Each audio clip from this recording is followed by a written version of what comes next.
Telefonate continue, messaggi vocali dal contenuto minaccioso ma anche appostamenti nei luoghi frequentati dall'ex compagna.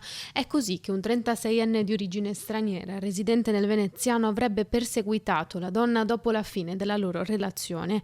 Le sue condotte erano già note, tanto che nel 2022 erano costate all'uomo un ammonimento del questore e il divieto di avvicinamento alla vittima. Terminata la misura cautelare nel maggio del 2024, avrebbe però ripreso a tormentare la donna, arrivando a rivolgerle nuovi pesanti minacce.